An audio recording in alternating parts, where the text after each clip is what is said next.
WSIC News Weather Studio.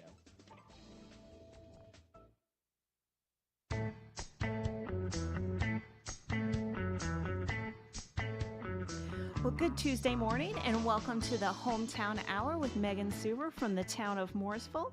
Got several special guests with me today, but first off, welcome to all our listeners. If this is your first time listening, we're glad to have you. If you're a repeat listener, welcome back. So today I have with me two very special people from the Mooresville Police Department. I have Officer Latasha Watts and Assistant Chief Joe Cooke. So welcome. We're so glad you're here. Good morning, Megan. Good morning. One thing we always do on our show is talk about one good thing that happened in the past week. It could be personal, it can be with your professional life, it could be whatever. So, what's your one good thing? Day off from work, go take a son out to baseball and play out in the yard with some kids. That's indeed a good thing. Officer Watts? I would say within the last week or so, I got accredited for the Advanced Law Enforcement Certificate. Oh, congratulations. That was posted on Facebook. So Yep. I think we mentioned that on here as well. Well, my one good thing, leaning towards a more personal side, since we did have a day off, we got to be out on the lake this weekend, enjoy some time with the family, before it starts getting cooler, hopefully. So that was good. Well, last week we had the fire department here talking about EV fires, which is electric vehicle fires if you didn't tune in, and all types of fires that they're dealing with lithium-ion batteries. And we're going to talk about some of the interesting things that we deal with in the police department as well, not necessarily on the fire field. But first off, let's talk a little bit more about you guys, so our listeners know who's talking to them today and what's going on. So start off with a little bit of your background, whoever wants to go first. How did you get into law enforcement? go ahead, Chief. I will say, though, I don't look at lithium batteries and Teslas or anything like that without thinking about the fire hazards now. Because I actually saw that training the fire department did, and every time I talk to someone at, like, say, a golf cart place, we start talking about batteries, and I hear stories about catching on fire, and actually one of them, someone died from a fire like that.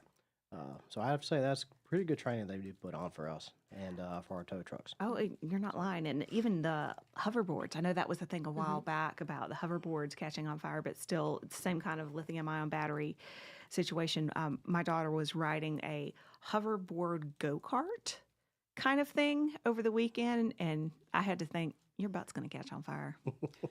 This is probably problematic. But anyway, back to you, Chief. How did you get into law enforcement? Well, I got into it. I was in Boy Scouts when I was a child, and a lot of my Boy Scout leaders were law enforcement officers. Several of them were like SBI agents. That's Step Bureau Investigations. I had a cousin who was a customs enforcement agent. So I had family and friends, and I grew up with other family and friends who were troopers and officers. So I kind of like wanted to go that direction. And then, went off to college and kept my nose clean. So I always felt like I was going to have to do a polygraph to get into this profession, and started with Mooresville straight out of college, and been here since 2001. Very good, very good. Now, what do you do for the department? I know you do a lot of things, it's particularly with such a big title. So I'm more of the behind-the-scenes administrative type stuff. I help provide equipment and resources to our officers that are working. Up until recently, I was also over communications, but we have Susan Davis, who's actually been promoted, and she's now running our communication centers independent of us now. But I still help Susan with that.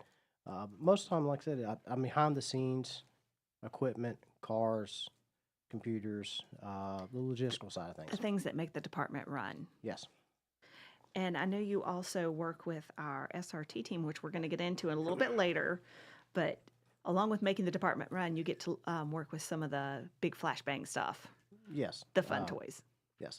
So I'm actually over the special response team, SRT. Some people call it SWAT, Special Weapons Tactics from what TVs and movies. But at Mooresville PD, we call it the SRT, Special Response Team. So I work with the Special Response Team. I'm also over the Civil Emergency Unit, which is like when people think of riot control. Do that. Also negotiations, the hostage negotiation team. So we kind of put them all together, and a lot of times we work together depending on circumstances. Awesome. What's one thing you love working about MPD? What's one thing you love about it? Well, I mean, you get to come to work and you have the autonomy to do different things, and also it's just different every day. So Yeah, and great community too. yes, I'd have to say the Mooresville is probably one of those communities that really supports our public safety.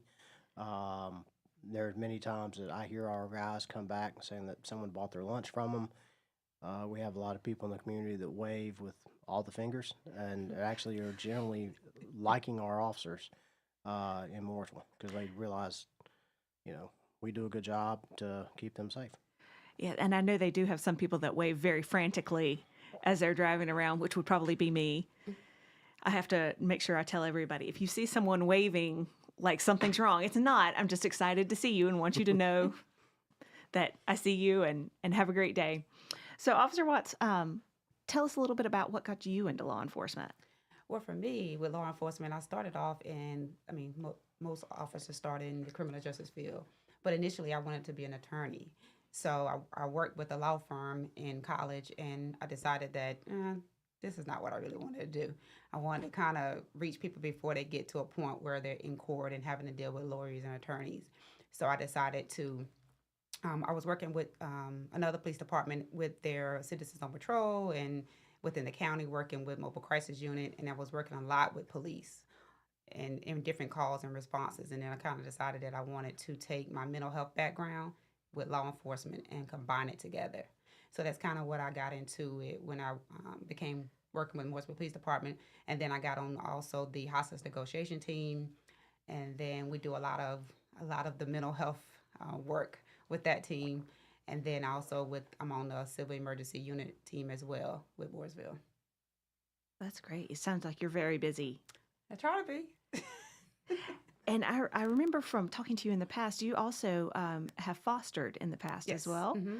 Mm-hmm. So not only busy with your professional life, but busy making an impact with youth in your personal life. Yes. So I've been a foster parent about 7 years now with different kids, and I foster with Mecklenburg County. Wow, very good. And you also serve on a couple committees in Mecklenburg County, I believe, with like crisis and mental health support. Mm-hmm. Yes. Yep.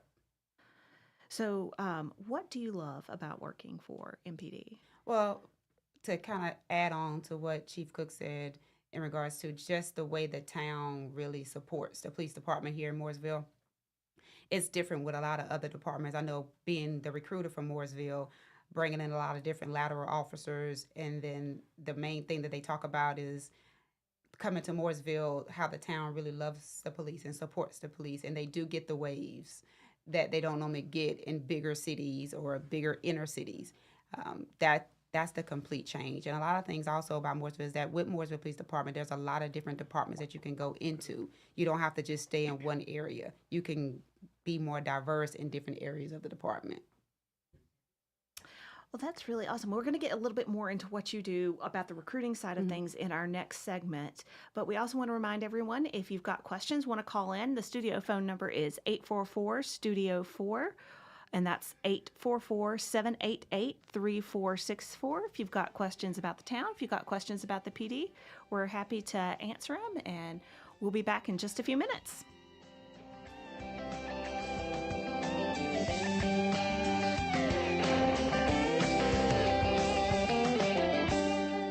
The Hometown Hour with Mooresville Mayor Miles Atkins and Megan Suber, Communications and Marketing Director for the town of Mooresville, will return after this short break on WSIC. Here's your WSIC community calendar. Looking for a night of laughs? This Saturday, Mike Goodwin, who's been on America's Got Talent, is coming to Kane Center for the Arts in Cornelius. Kane Center for the Arts' 2024 fall season, comedian Mike Goodwin. This Saturday, September 9th. For more info, visit kanearts.org. The Iredell County Agricultural Fair is going on right now. For $5 until September 9th, enjoy thrills and yummy treats. Going on at the Iredell County Fairgrounds in Troutman, the Iredell County Agricultural Fair runs through this Saturday. Apple picking at Kerrigan Farms is here. The apple picking at Kerrigan Farms is a very short window. Apple picking will end September 30th. Only in September. Book your experience now at kerriganfarms.com. The Full Bloom Film Festival is happening this week, September 7th, 8th, and 9th in Statesville. Happening on Meeting Street in downtown Statesville, the Full Bloom Film Festival features diverse quality cinema. Where I Belong, the documentary about the life of Statesville's own Rocky Lynn, will play twice. For more info, visit fullbloomfilmfestival.org. Lost Worlds Brewing is hosting their 3rd annual Harvest Market. Celebrate autumn on Sunday during the Harvest Market with tasty beer, food, and live music. This is happening at Lost Worlds Brewing in Cornelius. Harvest Market is from 11 a.m. until 4 p.m. Sunday at Lost Worlds Brewing. For more info, visit lostworldsbeer.com. Have an event you would like to tell people about? Yard sales, estate sales, and everything in between? Visit WSICnews.com and click on events to submit your event today. This is Joe Berg from the WSIC News Weather Studios. It's going to be a hot Tuesday after your Labor Day weekend, a high of 93 degrees and a slight wind around 5 miles per hour. Heading into tonight, we're expecting partly cloudy conditions with a low around 70 degrees. This is Joe Berg from the WSIC News Weather Studio. Now more of the Hometown Hour with Mooresville Mayor Miles Atkins and Megan Suber, Communications and Marketing Director for the Town of Mooresville on WSIC.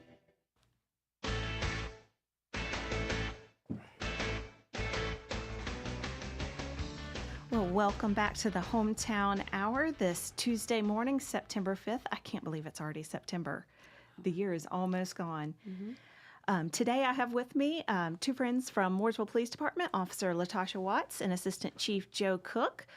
Did a little introductions in our last segment, and now we're going to talk a little bit more into what these individuals do and what the department does as a whole and how we serve our community. So first off, recruiting, getting those officers in the door. That's a big challenge. I know not just for us, but for departments all around the nation. Everybody is seeing shortages, open positions that they're struggling to fill. And I know we've tried a couple different things at the MPD to help out with that. What makes MPD unique? What makes Mooresville unique for people that potentially could be listening to this show and considering a career? What would you say, Officer Watts, would you say to them to encourage them to apply for a position with Mooresville Police Department? I would say that what makes Mooresville unique is, one thing would be the location. Is that Mooresville, we're big enough where you can actually get into things and actually be the police and perform your job. And we're not as small where you're going to come in and be bored and there's nothing to do or there's one call a day. There's no Mayberry. Exactly. This is not Mayberry. So I think a lot of people may come to Mooresville thinking it's Mayberry and realize that we actually do police here. So, we're not as big as Charlotte, obviously, but we have enough call volume where a younger officer that comes in, you're not going to be bored. There's going to be something to do. There's going to be different fields and different areas that you can get into where you can actually decide what career path you want to take as a police officer with Mooresville. And so with all of our officers that we hire on, whether they are brand new, out of the field, out of BLET training, or whether they are laterals, do they come in and go straight to those special fields, or how do they work? How does that work? How does that happen? Well, usually how it works is that, it depends on when an officer comes in. If you're coming in as a lateral and you're applying for that position of a police officer, you're going to go to patrol. But then there's times where if we're not able to fill a position internally, like detective or SRO position, we may open that up to external agencies. So, and then that way, if that person comes in as a lateral for like a SRO position or a detective, then they will go directly into that position. But for a police officer, everyone goes to patrol. And then with us, if you are a lateral, you have to give Mooresville a year, and then you can start going into those other special units. Absolutely, and that makes sense, though. They can get to know Mooresville. They can get to know the area before they start serving in these different capacities. and not just jump in. But as you said, there are instances, like with Yes. our recent SRO position, we Yes. need somebody and we need them now. So that is an exception to the rule. And it takes a different kind of person, an officer who wants to be an SRO. Oh, it does. We had so- Officer Kratz on here the other week talking about Oh, that. okay. Just, I mean, let's face it, some officers just do not want to do it or may not be cut up for that. That's not what they want to do. But we have other people who, you know, really enjoy being around with children, teachers, and students type of setting, and that they thrive in that. So, you know, Mhm. we look for everybody that's open, that we try to fit them with their needs and wants and fit the PD's needs. Sure. Well, who would make a good candidate for someone who wants to join on it in PD, whether or not they have any training? Let's just pretend they have zero training, maybe straight out of community college or straight from another background, maybe a military background. Who makes a good candidate, and what training do they have to go through? Well, I would say as far as who makes a good candidate, it's going to be their drive, their motivation, if this is really what they want to do. And being able to initially just pass our testing phase, our multiple choice questionnaire, our oral board, those are the main things that if you're able to pass that, then we get you to the background investigation Your phase. writing assessment. I know because I have Yeah. to grade those. Yes. So then once we get you to the background investigation phase, if you're able to pass that, then we on the polygraph, the psychological, the medical. We do get people that fail the polygraph and psychological, but if you're able to pass all those things, then you have to go to basic law enforcement training, which is about 4 months of physical agility, physical fitness, academics, and different things like that that you have to finish. And then at the end of that, taking the state exam, which is about a 4-hour-long test. So once you're able to pass that, by that time, you should know if this is really what you want to do as far as being a police officer. And then for us, for a new officer, they have to go through field training with an FTO, and that's about 12 weeks. And then if you're able to successfully complete that within the 12 weeks, or it may be a little longer depending on the individual person, then you're on your own in regards to being able to go to calls and ride in your own patrol car without a supervisor with you. So this is not a quick process. This Oh, is no. not I'm going to fill out this job application, maybe go to an interview, and then within a month, I'm a police No. officer. It's not a month at all. No, absolutely, which is good because particularly individuals that aren't a lateral transfer, coming from a background where they may or may not have any knowledge of how law enforcement works, this long process, multi-step process, gives them that information, lets them make the decision whether this is really something they want to pursue or not. Just because they like watching cops on TV doesn't mean you actually want to be out there doing it. And it also prepares them for what they're going to see out in the field.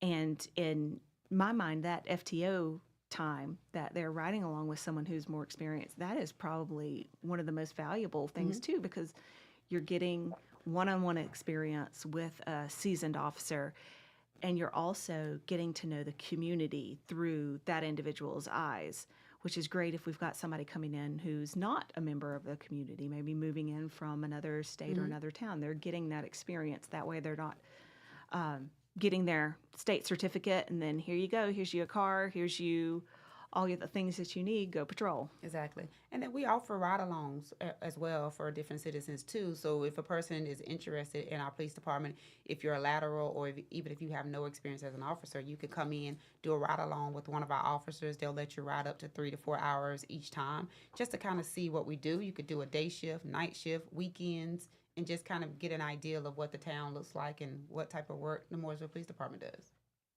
Absolutely. So what's the process? I know we kind of talked a little bit about the process, but what's the process? If someone hears this today and wants to start looking into becoming a police officer, what should they do? One of the first steps will be you can go to our website and kind of see the different aspects of the police department. We do have our recruitment video on our Facebook page and on the Town of Mooresville hiring page, so that way you can kind of get an idea of what we do. And then if you are on our website, you can complete the interest form just with some basic information. It might take 5 minutes to do it. And then that email comes to me. And then once I get that email, I'll reach back out to that candidate and kind of go from there in regards to answering any questions that they may have or sending them additional information before they start that process, because the application can be a little long sometimes. Sure. So a lot of times people may call me or email me to ask questions before they start that process. And there are some requirements. There's an age requirement. Yes. You have to be 20. 20. You have to be a U.S. citizen. Yes. And no felonies? No felonies, and you have to either have a high school diploma or a GED. But then also, if you are going through basic law enforcement training, you could be 19 in BLET, but then turn 20 by the time you get hired. Very interesting. And that's good for younger candidates coming in who know that this is what they want to do. They can at least start the process and don't have to wait for that. Exactly. So we covered a little bit about what a candidate can expect. A long process. It is. Many steps. It needs patience. I tell people when I send emails out, when they get to the background phase, it's like, just be patient with us. It can be a very tedious process, but there's a reason why we are very thorough when it comes to the background investigation, because we have to send everything up to North Carolina training standards, and we don't want to miss anything, and then that'll delay the process if we miss something. Absolutely. And some of the other delays have to do with the paperwork that's required, and we have to ask the candidate to go track down and help us track down paperwork the state requires, which is tedious, time-consuming, and we have no control over it. The state says they have to have certain things, and we have to provide them. Exactly. And we like to have that done before, because other departments may do it differently, but if we have it done before, by the time they graduate BLET and they have their certificate, we can go ahead and send everything up to North Carolina training standards. Yeah, and you're not waiting on anything else. But it's so important to go through these processes, too, to get an idea of what type of candidate that you're getting. Because I know with Mooresville, I know Chief Campertrani has said we only want the best of the best. We don't want somebody who's coming in to just not serve our community how we think our community should be served, with pride, integrity, and commitment, and with respect. So we want the best of the best, and going through these processes helps us make sure that we get that. Yes. So what positions are open right now with MPD? Well, we have obviously patrol positions open, and then we have detective and a narcotics position available as well. And what have you seen statistically in the past? Have you seen a lot more of people fresh out of college with no law enforcement experience apply? Have you seen more laterals apply? Has there been a shift in recent years? In my perception of what I've seen now, it would be a lot of the younger populations. I've seen a lot of people that are graduating from college, like with bachelor's degrees, that are now applying. And then some high school, but mainly people that are leaving college and applying. So when you're going out and recruiting and talking to people, because I know that is part of what you do, and go and do recruiting fairs, what kind of places would you go out and try to speak to potential candidates? College fairs? Yes. So I do a lot of the college fairs at different campuses throughout. I know we have one coming up at UNC Charlotte in September, this month. It's already September. Oh, yeah. And then we also have one at Mitchell Community College, also September the 11th, for the BLET campus. So with students, I know because those are two different colleges that you mentioned. With students with a bachelor's degree, would they still need to go through BLET to get that? Yes. So they can go to college, or they can come on with the board with us, and the town does tuition reimbursement. So if they want to go back to college, they can do that as well. So great opportunities to advance your education, maybe advance your career ultimately, maybe advance a little bit pay-wise. Yes, because you get a pay bump. You get a 5% increase if you have a bachelor's degree. That's great to know. And I believe you have your doctorate. I do have my doctorate. So you have gone all the way up there. Well, very good. Well, when we come back, we're going to talk a little bit more about how MPD serves the community, and Chief Cooke's going to give us some insight into some areas of his expertise. Thanks so much for listening. We'll be back soon.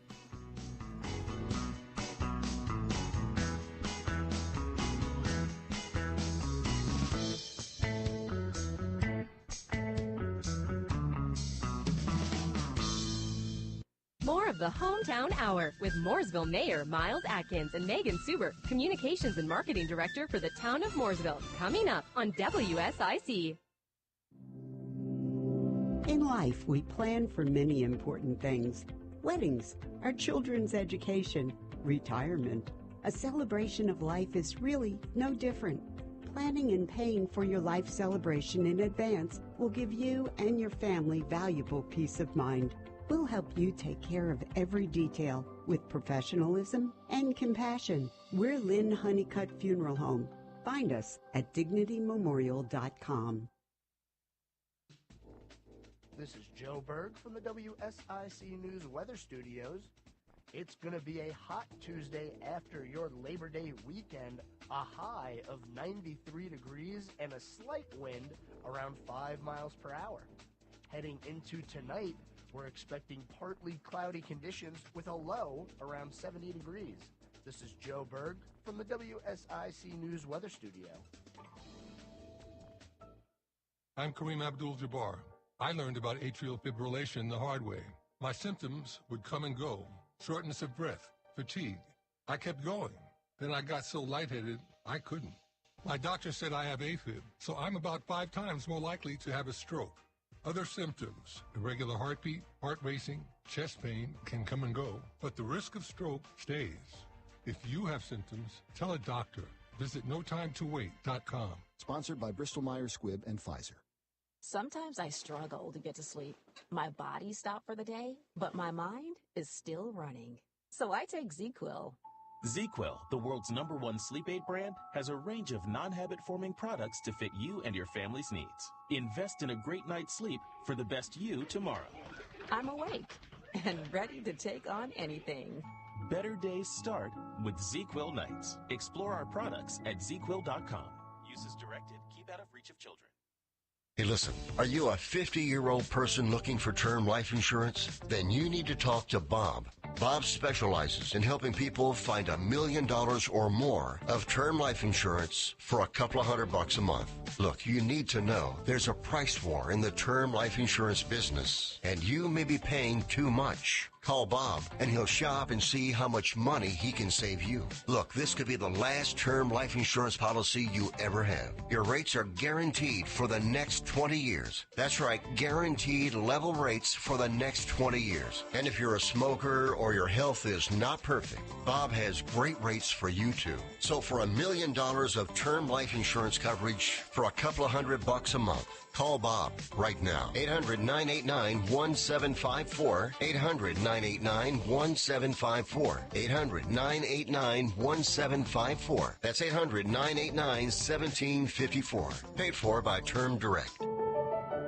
Morning Star Baptist Church loves its family, its community, and its country, but most importantly, loves Jesus Christ. Hear their ministry Sunday mornings at 9:30 on WSIC. The Hometown Hour continues now. Here are your hosts, Mooresville Mayor Miles Atkins and Megan Suber, Communications and Marketing Director for the Town of Mooresville on WSIC.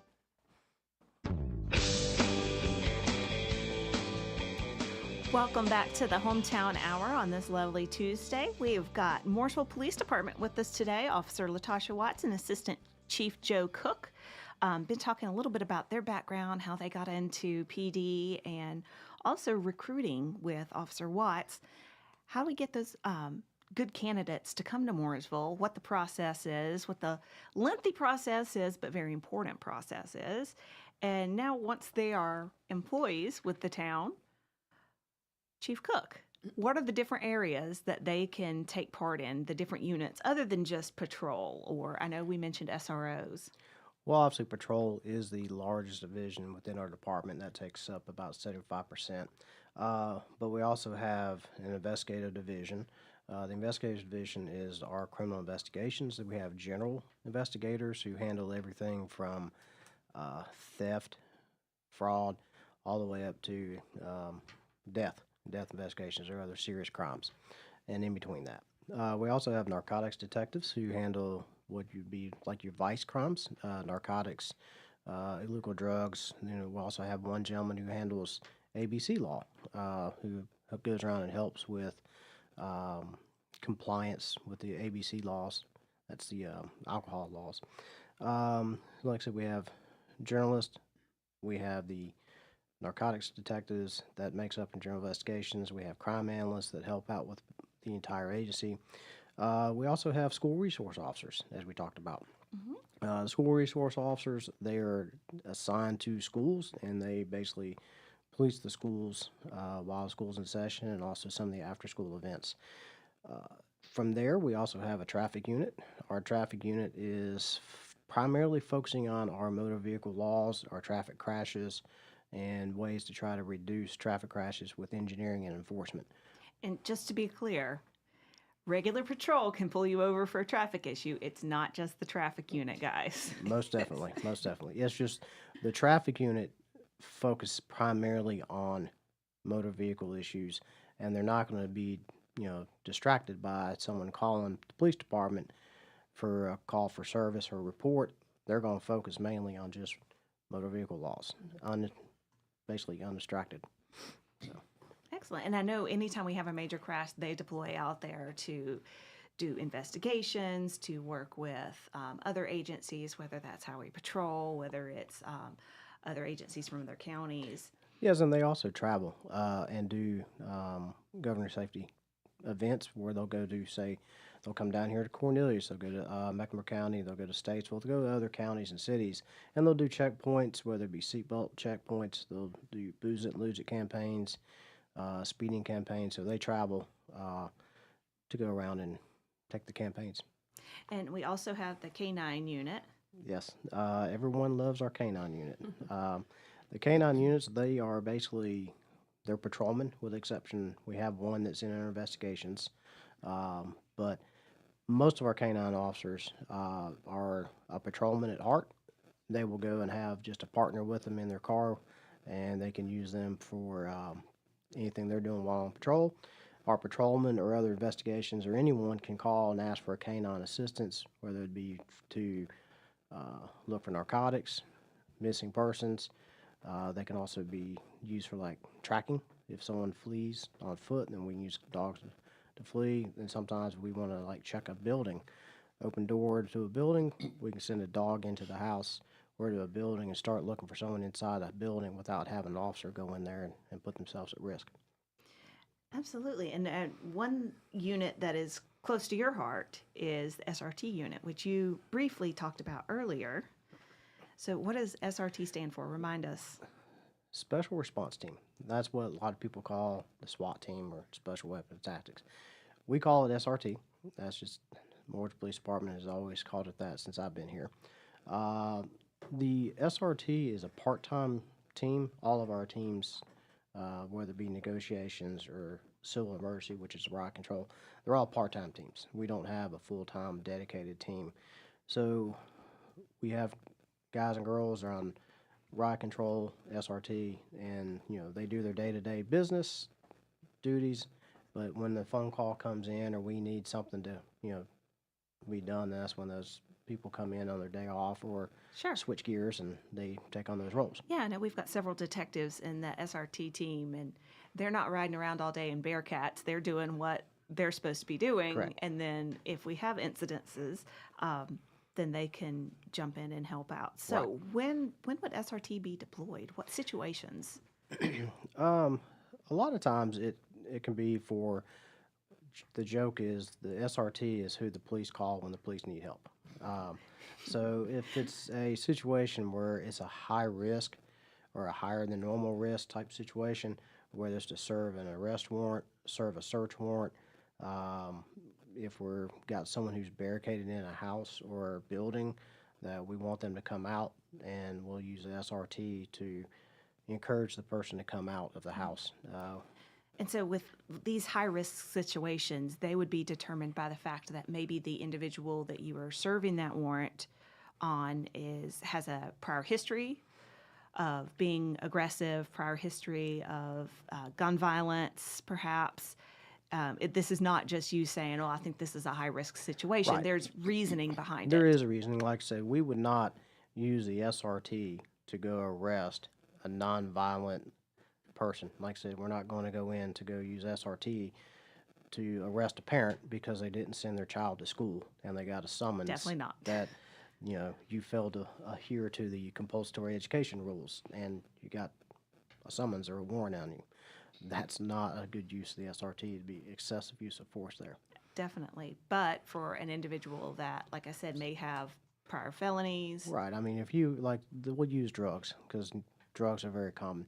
Because basically when you have drugs, it's assumed that you'll have firearms in the illegal drugs trade.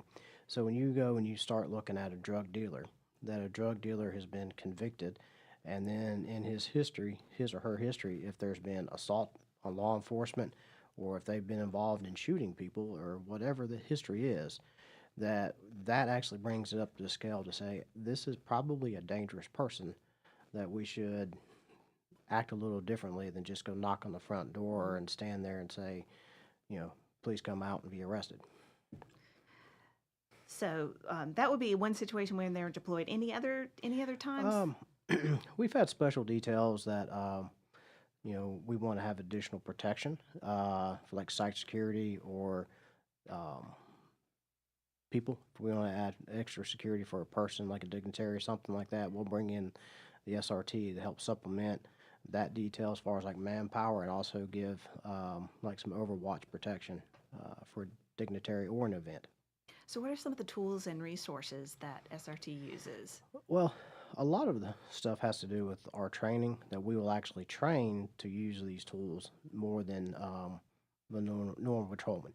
And a lot of the tools that we have to do with protection, as far as like extra body armor, helmets, shields, ballistic shields, and then we have tools to open doors and things of that nature.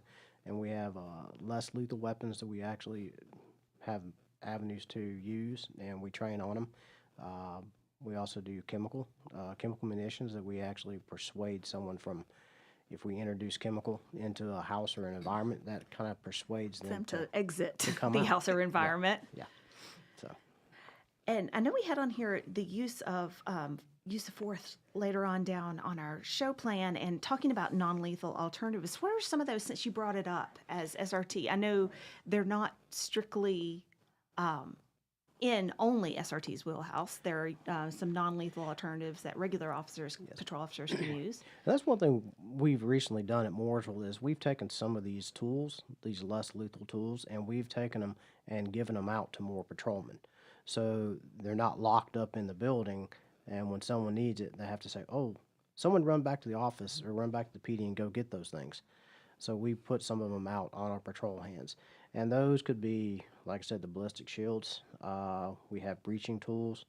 Breaching tools meaning that when there's a locked door, how do we get into that locked door other than trying to kick it with your foot or slam into your shoulder, end up hurting yourself?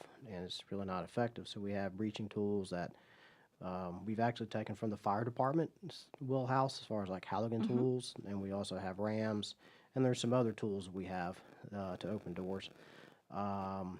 We've also added in some less lethal weapons for like exact impact. Sure. So basically, it's a way that we can use pain to make someone want to do what we ask them to do, like drop a knife. We can use pain to persuade them to drop it. And I think one of these I've seen that we have at Mooresville is like kind of like a beanbag gun. That's exactly what I'm talking about. It's we do have beanbags, but we have something that's called exact impact, which is actually 40 millimeters, but it's like neoprene foam. So imagine being hit with a baseball, but it's a neoprene ball that we just launch out of a weapon, and it hits the person where we want to hit them, and that causes a little bit of discomfort, and they normally will comply after they get a little bit of pain compliance.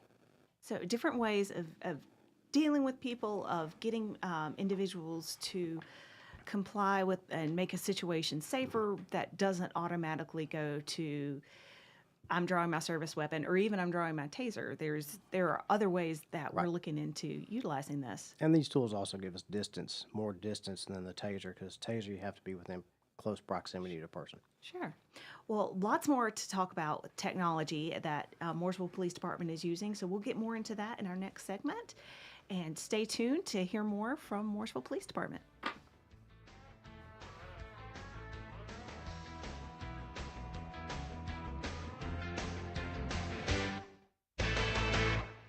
There's more of the Hometown Hour with Mooresville Mayor Miles Atkins and Megan Suber, Communications and Marketing Director for the town of Mooresville, on the way from WSIC. Here's your WSIC community calendar. Looking for a night of laughs? This Saturday, Mike Goodwin, who's been on America's Got Talent, is coming to Kane Center for the Arts in Cornelius. Kane Center for the Arts' 2024 fall season, comedian Mike Goodwin, this Saturday, September 9th. For more info, visit kanearts.org. The Iredell County Agricultural Fair is going on right now. For $5 until September 9th, Enjoy thrills and yummy treats going on at the Iredell County Fairgrounds in Troutman. The Iredell County Agricultural Fair runs through this Saturday. Apple picking at Kerrigan Farms is here. The apple picking at Kerrigan Farms is a very short window. Apple picking will end September 30th. Only in September. Book your experience now at kerriganfarms.com. The Full Bloom Film Festival is happening this week, September 7th, 8th, and 9th in Statesville. Happening on Meeting Street in downtown Statesville, the Full Bloom Film Festival features diverse quality cinema. Where I Belong, the documentary about the life of Statesville's own Rocky Lynn, will play twice. For more info, visit fullbloomfilmfestival.org. Lost Worlds Brewing is hosting their 3rd annual Harvest Market. Celebrate autumn on Sunday during the Harvest Market with tasty beer, food, and live music. This is happening at Lost Worlds Brewing in Cornelius. Harvest Market is from 11 a.m. until 4 p.m. Sunday at Lost Worlds Brewing. For more info, visit lostworldsbeer.com. Have an event you would like to tell people about? Yard sales, estate sales, and everything in between? Visit WSICnews.com and click on events to submit your event today. This is Joe Berg from the WSIC News Weather Studios. It's going to be a hot Tuesday after your Labor Day weekend, a high of 93 degrees and a slight wind around 5 miles per hour. Heading into tonight, we're expecting partly cloudy conditions with a low around 70 degrees. This is Joe Berg from the WSIC News Weather Studio. It's the Hometown Hour with Mooresville Mayor Miles Atkins and Megan Suber, Communications and Marketing Director for the town of Mooresville on WSIC.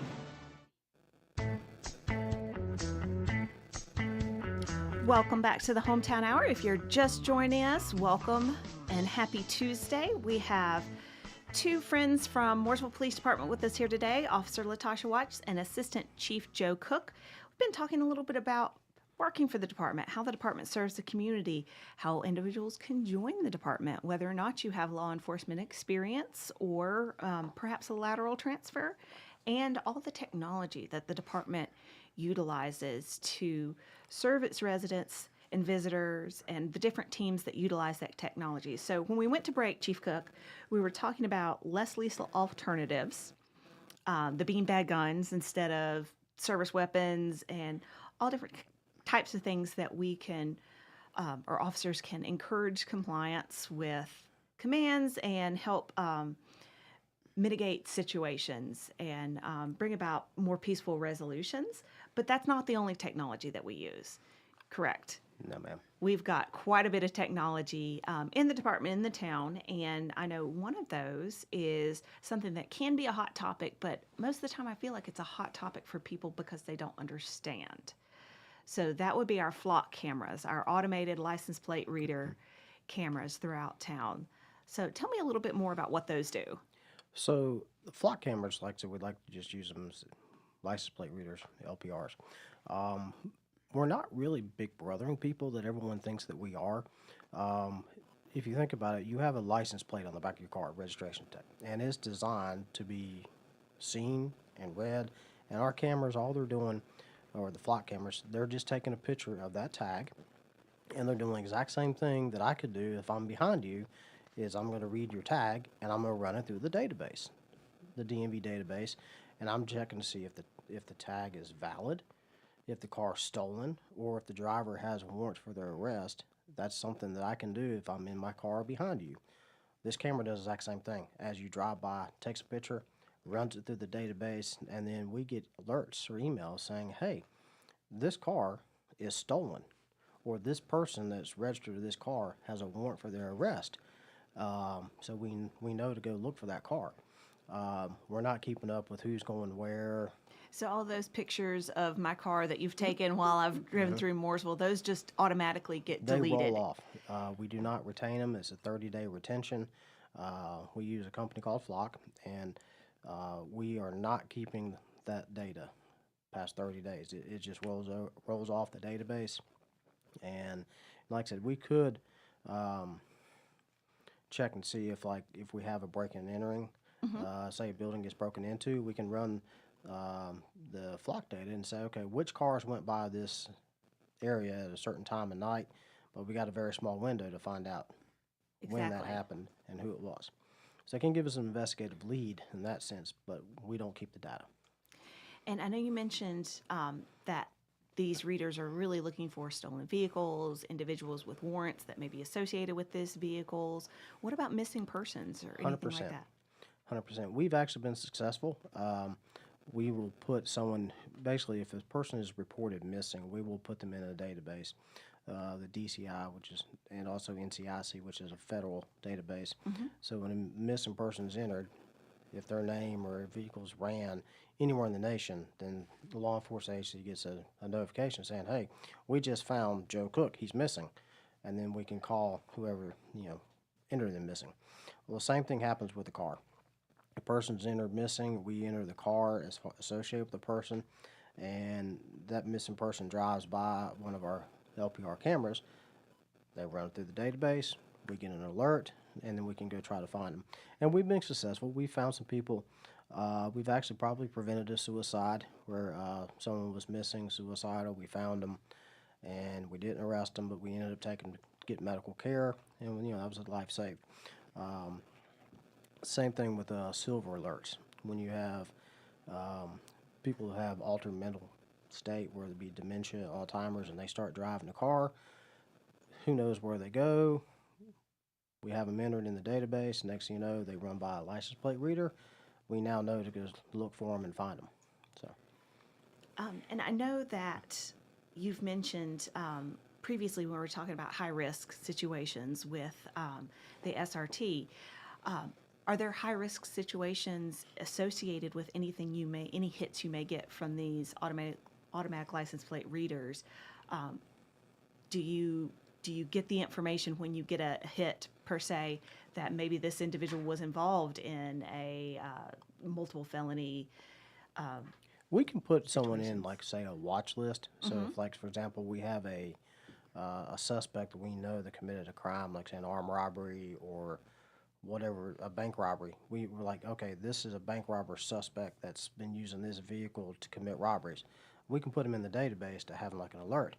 And if this car comes into the town, runs by one of our cameras, then we get an alert saying, hey, Joe Cooke's a bank robber. He's been using this truck to go rob banks. Then we can start going that direction and try to find and prevent and also maybe arrest.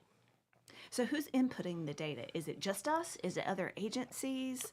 It can be Mooresville Police, and it also could be any of the people who use Flock can put the data into their database. So, for example, our neighbors north and south of Mooresville, they're also using Flock too. So if Statesville PD or Sheriff's Office or even some of our Mecklenburg County neighbors have problems, they can put in there an alert, and then we can, see the same thing when they travel into our town.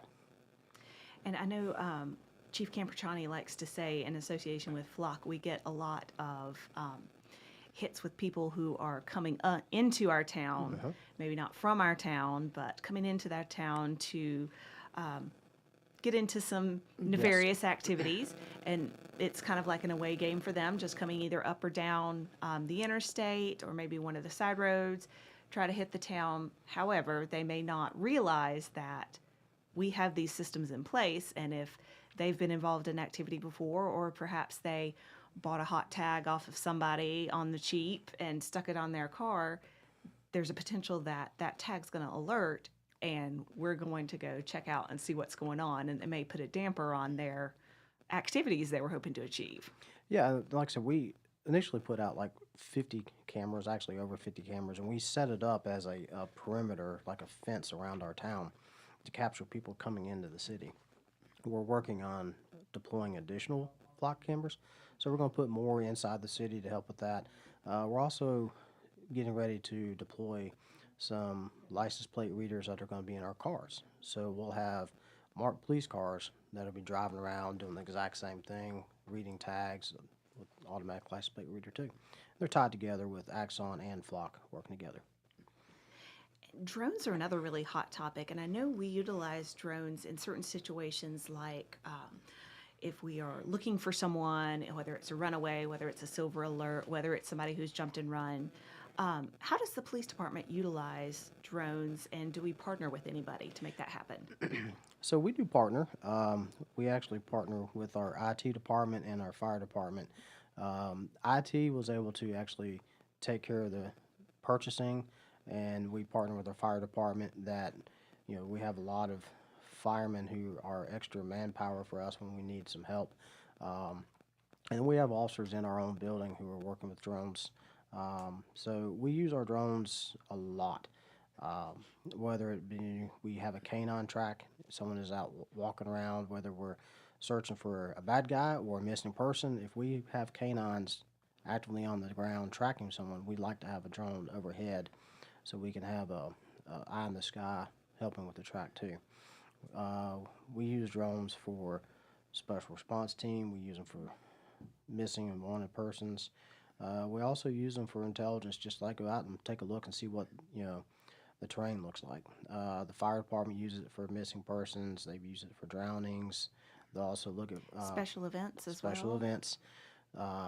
So we'll see what the crowd looks like, monitor the crowd, and things of that nature. And we've used it with the hostage negotiation calls that we've had too before. It's a great way to get a visual without putting an officer or even a canine in danger per se. And I know speaking with flock representatives recently at one of their meetings that is kind of the way of the future, deploying a drone to be the first responder on a scene to get a visual so that officers may know what they're stepping into, particularly for those situations where perhaps shots have been fired or it's going to be an interesting situation. Well, we're going to explore drones further in the future. For example, drone responding is an idea we're looking towards, and I'll use the fire for example. When someone calls in a fire alarm, they dispatch a lot of fire trucks, and they start driving to this location. It would be nice to have a drone to launch and see the drone and say, okay, there is no fire.